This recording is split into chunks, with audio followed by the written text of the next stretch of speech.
Just about everyone now knows that artificial colors and sweeteners are terrible for the body. Most people know that sugar as well, or anything disguised as it, are also ingredients to avoid. But most people don't know about the dangers of omega-6 fat, which is also known as linoleic acid. That is prevalent in the majority of foods that Americans consume today. This is a food that fuels the inflammatory pathway in your body.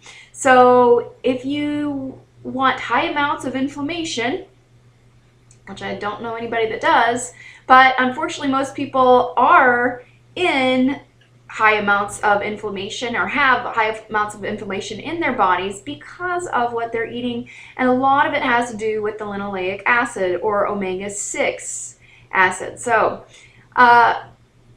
rather than to bore you with the science of the omega-6s and the pathways that it goes down to create that inflammatory pathway, I'm just going to tell you the foods that you really should avoid.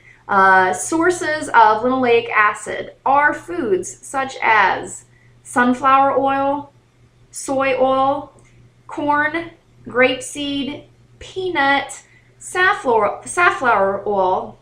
These are all oils, obviously. Sesame seed oil, cottonseed oil, peanuts, walnuts, pine nuts, Brazil nuts, pecans, pistachios, sesame seeds, sunflower seeds, and wheat products. Now, all of these are well and good in very small quantities, but most of the sources of our cooking oils in restaurants especially usually fall into one of these categories. So we just don't want to make that the basis of our, or the foundation of our diet and the oils that we're cooking in.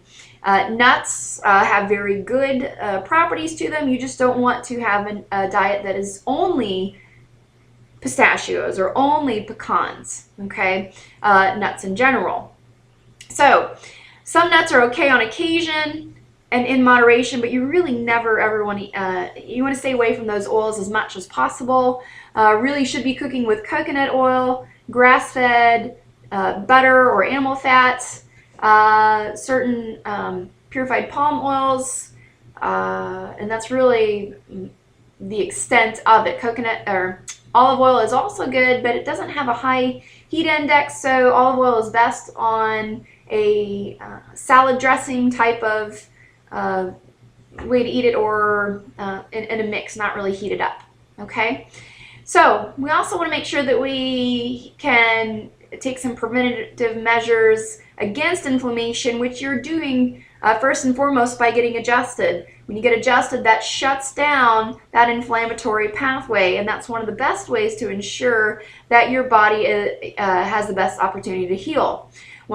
Another option that you can implement is supplementing with a very high quality, ultra high quality fish oil supplement, as well as fish oil cofactors that go along with the supplement as you take it.